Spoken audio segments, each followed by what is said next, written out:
상쾌한 아침입니다. 네, 유달리 그렇게 느껴지네요. 예. 날도 밝은 것 같고요. 개인적으로는 대략 한 9년 전 어느 날 혼자 결심한 게 있어요. 저 사람을 내 손으로 포토라인에 세우겠다. 혼자 결심한 거긴 하지만. 작년에 다스는 누구 겁니까? 그거 시작할 때 그런 얘기를 제가 많이 들었어요. 이명박 전 대통령 너무 철두철미하고 꼼꼼해서 다 피해 나갈 것이다. 평생 피해왔는데, 그게 될 것 같냐? 그런 말들을 주변에 참 많이 들었어요. 예. 소용없으니까 딴 데 집중하라고. 그래서 더욱 이 다스는 누구 겁니까를 같이 호응하고 수많은 댓글을 써주고 SNS에 퍼나르고, 하는 분들이 고맙고 그렇습니다. 예. 왜 안 됩니까? 다 같이 하니까 되잖아요. 예. 자, 원래는 제가 포토 라인에 서게 되는 날 이 차로 그 뒤를 따라가면서 아무 말 없이 웃기만 하는 게 저의 계획이었는데, 그때는 제가 생방송 라디오를 당일날도 하고 있을 줄은 예상을 못했어요. 저한테 라디오 진행을 할 수 있게 해준 TBS 식구들이 참 원망스럽습니다. 굉장히 놀라운 반전의 이야기 뒤에 하시네요. 자, 관련 뉴스가 많죠. 예. 네, 그렇습니다. 드디어 다스는 누구 겁니까에 대한 대답을요, 이명박 전 대통령에게 검찰이 공식적으로 묻게 됩니다. 오늘 오전 9시 반 이명박 전 대통령이 서울중앙지검에 출석하는데요. 이명박 전 대통령에게 적용된 혐의는 거의 20가지 가까이 된다라고 합니다. 이 가운데 핵심은 뇌물과 횡령 그리고 직권남용 등일 텐데요. 검찰이 파악한 이명박 전 대통령의 뇌물 혐의 액수는 100억 원이 넘는다라고 합니다. 100억 원이 이제 일반인들에게는 엄청난 금액인데 제가 이명박 연구가로서 뇌물도 1억들 등장하고 2억들 등장하고 뭐 이렇게 다 여기저기 모아봤더니 100억이 된 거잖아요. 예. 근데 이제 이명박 전 대통령이 돈을 대하는 태도를 보면 물론 공평합니다. 그게 1억이든 100억이든 다 똑같이 대하는 공평한 태도가 있어요. 다 같이 소중하게 생각하는. 근데 100억 정도 이거 있잖아요. 일반인들한테는 공과금? 내지는 왜 군것질 좀 하면서 주말에 쇼핑 좀 하고 그럴 때 그런 느낌의 액수예요. 예, 이건 뭐 푼돈입니다. 푼돈. 예, 그분에게는 일단 여기서 시작해야 하는 건데 갈 길이 아주 멉니다. 자, 요 자세한 혐의와 예상 형량 관련 법률적인 전망은 잠시 후에 이정열 전 판사 현 사무장 해설해 주시겠고, 다음 뉴스는 뭡니까? 네, 이명박 전 대통령이 며칠째 검찰 수사에 대비하고 있다라고 하는데요. 검찰 수사는 정치보복이다라는 전략을 세운 것으로 알려졌습니다. 뿐만 아니라 어제 기자들과 만나서 김효재 전 정무수석이 한 말이 있는데요. 전 재산을 사회에 환원했기 때문에 이명박 전 대통령이 변호사 선임에 재정적으로 어려움을 겪고 있다라고 합니다. 네, 많은 분들을 빵 터지게 한 거죠. 저는 매우 이명박적이다. 마지막까지. 예. 돈과 감옥 중 선택해야 될 기로에 섰을 때 돈을 선택하는 거죠. 예. 네, 서울시장 4년 동안 월급 한 푼 안 받았다. 변호인단에 매우 큰 돈이 들어가는데 어려움이 있다라고요. 어제 김효재 전 수석이 밝혔습니다. 이시영 씨도 갑자기 평사원이 됐다는 거 아닙니까? 예. 네, 어제 저녁 채널A 보도였는데요. 이명박 전 대통령 소환 앞두고, 그러니까 그제요, 갑자기 다스의 감사법무실 소속 평사원으로 발령이 났다라고 합니다. 또 다스 내부 조직도에서 이시영 씨 이름이 사라졌다라고 하는데요. 다스 내부에서는 고의적인 인사 강등이다라는 주장이 나오고 있습니다. 다스 측도 이에 대해서는 뚜렷하게 해명하지 못하고 있다고 합니다. 그러니까 이제 이시영 씨가 회사 모든 걸 장악하고 그런 게 아니고 뭐 이렇게 일이 어려워지니까 이시영 씨를 강등시킨 걸 봐라. 실세가 아니다. 뭐 이런 식의 이제 논리를 스스로 세운 거거든요. 이게 이 뉴스를 보면서 이제 모든 사람이 다 떠났구나. 머리가 이렇게밖에 안 돌아가는구나. 그러니까 이거 초등학교 대행이거든요. 예. 네, 초고속으로 전무로 승진한 바가 있습니다.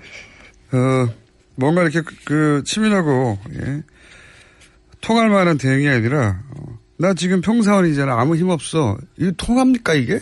지금 와서? 말도 안 되는 대행인데 주변의 사람들이 다 떠난 거예요. 네. 그래서 이제 자기 객관화가 안 되는 가운데 말도 안 되는 대응이 나오는 겁니다. 현재.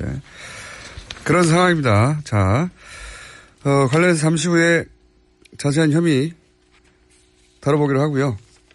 다음 뉴스. 예, 남북관계 관련된 소식도 빼놓을 수가 없습니다. 어제 서훈 국정원장이요, 아베 신조 일본 총리 만났습니다. 접견은 애초에 15분 예정되어 있었는데요. 그것을 훌쩍 뛰어넘고 1시간 5분 동안 이뤄졌습니다. 아베 총리는 비핵화를 전제로 북한과 대화한다는 것은 긍정적으로 평가한다면서요. 앞으로 한국과 긴밀히 협력하고 싶다라고 밝혔습니다.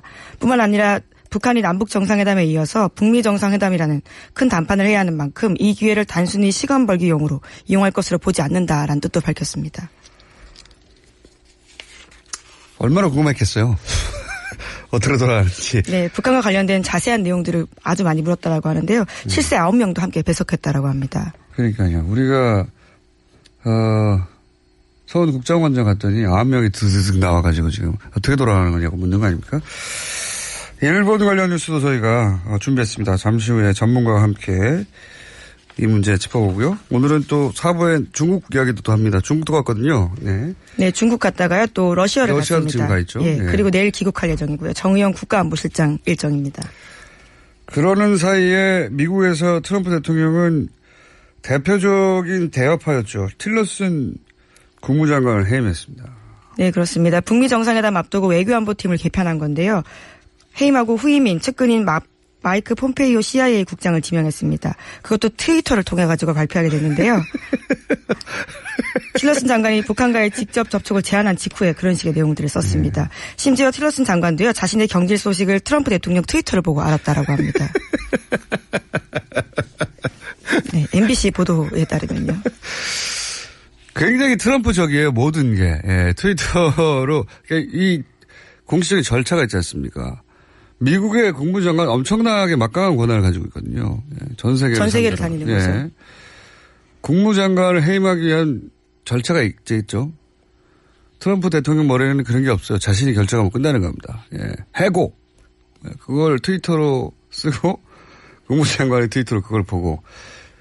근데 저는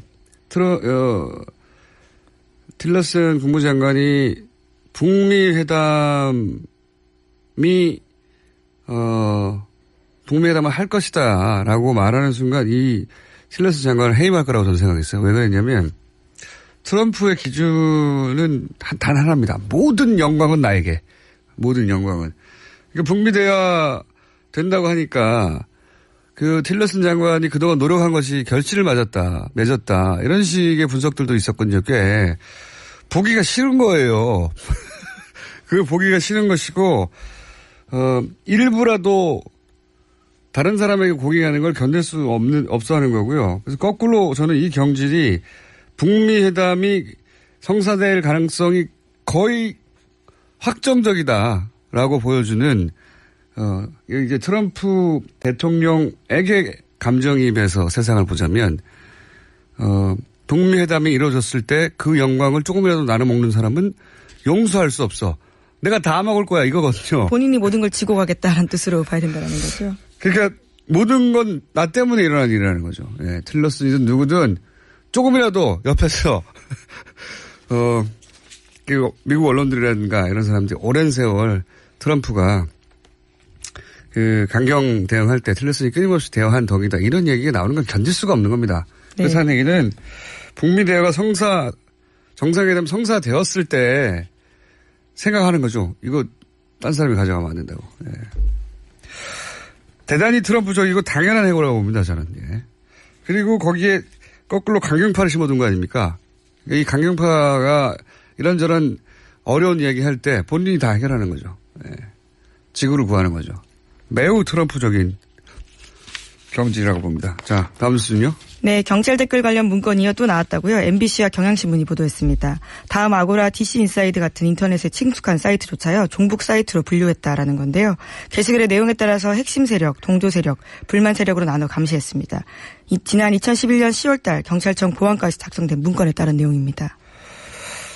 이건 이제 단순히 댓글을 다는 걸 넘어서 경찰이 댓글을 달았다고 하는 것도 지금 충격적인 거지만 그것도 그 규모도 2천여 명 가까이 경찰 그리고 7만 명 정도의 보수단체 회원들을 활용하려고 했다는 건데 근데 이게 어떻게 하다가 문건이 나온 거냐면 그 소위 블랙팬, 레드팬 일반인 네티즌들을 상대로 끊임없이 괴롭히면서 인터넷상에서 그런 여론을 조성하지 못하게 주저앉히는 역할. 그 문구에 나온 적이 있지 않습니까? 네, 그렇죠. 그 기무사 발표들을 따라서도 나온 바가 있습니다. 사이버 사령부에서도 나왔고, 예, 기무사에서도. 근데 그 문건에 이 명단을 경찰과 공유하라고 하는 데서 이 단서가 돼서 여기까지 온 거거든요.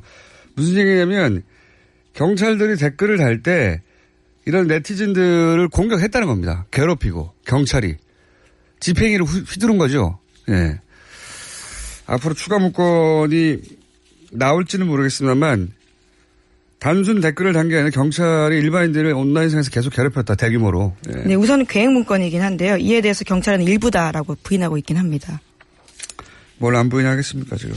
자, 그리고 그 문건 이후에 실제 사이버 안보 신고 요원 뭐 이런 식으로 운영하려고 했던 계획이 또 나왔죠. 네, 관련된 문건이 또 나온 건데요. 이 시기도 눈길을 끕니다. 대선을 앞두고 있는 2012년 2월 달인데요. 경찰청 고안국에서 만든 문건입니다. 보수단체 회원 여론대응 요원으로 선발 시도하려고 했다라는 건데요. 임무는 비공개 커뮤니티부터 게임이나 일상생활 커뮤니티에서 활동하면서 이른바 안보 위협 요소에 색출을 하라라는 겁니다. 그러니까요. 처음 나온 문건은 그 전에고요. 그 전에는 계획일 뿐이었다고 변명했거든요. 또 문건이 나온 거예요. 그 다음 해에 일종의 운영계획, 실행계획이었죠. 이제 이렇게 문서만 작성하고 또 안 했다고 그러겠죠. 예. 네, 경찰은 그렇게 밝히고 있습니다. 문건은 계획에 불과하고요. 실행되지 않은 것으로 파악하고 있다라는 건데요.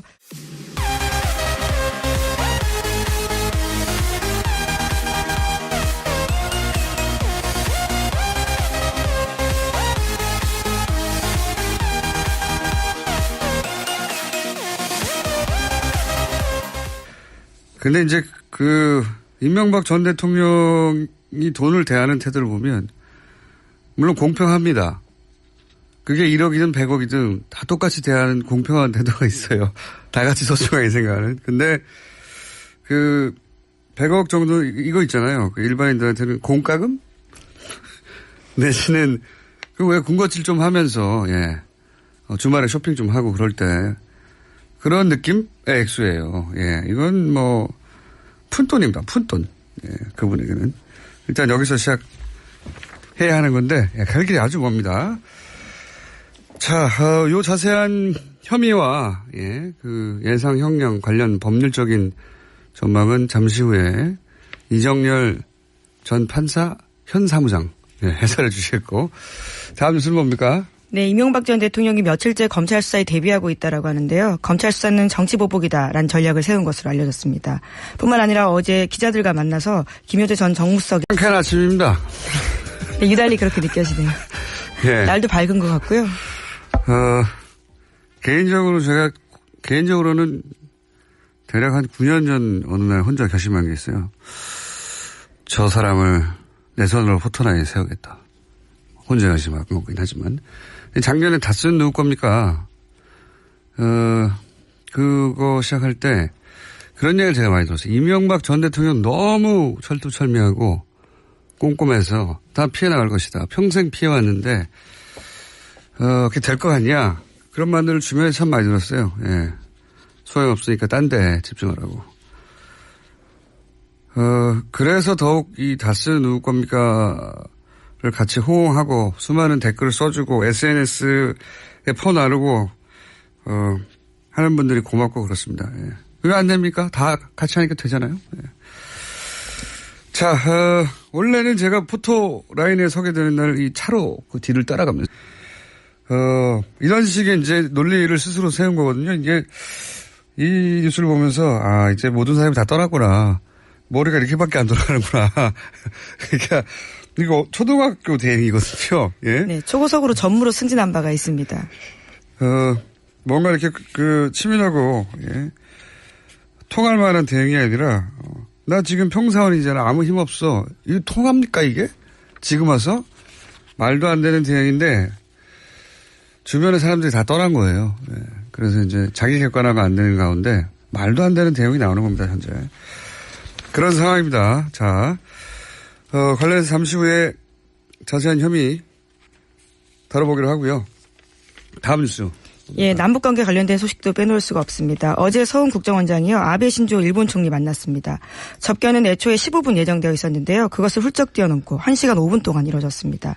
아베 총리는 비핵화를 전제로 북한과 대화한다는 것은 긍정적으로 평가한다면서요. 앞으로 한국과 긴밀... 그래서 아무 말 없이 웃기만 하는 게 저의 계획이었는데 그때는 제가 생방송 라디오를 당일날도 하고 있을 줄은 예상을 못했어요. 저한테 라디오 진행을 할 수 있게 해준 TBS 식구들이 참 원망스럽습니다. 굉장히 놀라운 반전의 이야기 뒤에 하시네요. 자, 관련 뉴스가 많죠. 예. 네, 그렇습니다. 드디어 다스는 누구 겁니까에 대한 대답을요, 이명박 전 대통령에게 검찰이 공식적으로 묻게 됩니다. 오늘 오전 9시 반 이명박 전 대통령이 서울중앙지검에 출석하는데요.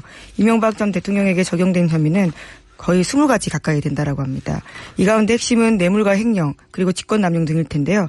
검찰이 파악한 이명박 전 대통령의 뇌물 혐의 액수는 100억 원이 넘는다라고 합니다. 100억 원이 이제 일반인들에게는 엄청난 금액인데 제가 이명박 연구가로서 뇌물들 1억들 등장하고 2억들 등장하고 뭐 이렇게 다 여기저기 모아봤더니 100억이 된 거잖아요. 예. 한 말이 있는데요. 전 재산을 사회에 환원했기 때문에 이명박 전 대통령이 변호사 선임에 재정적으로 어려움을 겪고 있다라고 합니다. 네, 많은 분들을 빵 터지게 한 거죠. 저는 매우 이명박적이다. 마지막까지. 예. 돈과 감옥 중 선택해야 될 기로에 섰을 때 돈을 선택하는 거죠. 예. 네, 서울시장 4년 동안 월급 한 푼 안 받았다. 변호인단에 매우 큰 돈이 들어가는데 어려움이 있다라고요. 어제 김효재 전 수석이 밝혔습니다. 이시영 씨도 갑자기 평사원이 됐다는 거 아닙니까? 예. 네, 어제 저녁 채널A 보도였는데요. 이명박 전 대통령 소환 앞두고 그러니까 그제요. 갑자기 다스의 감사법무실 소속 평사원으로 발령이 났다라고 합니다. 또 다스 내부 조직도에서 이시영 씨 이름이 사라졌다라고 하는데요. 다스 내부에서는 고의적인 인사 강등이다라는 주장이 나오고 있습니다.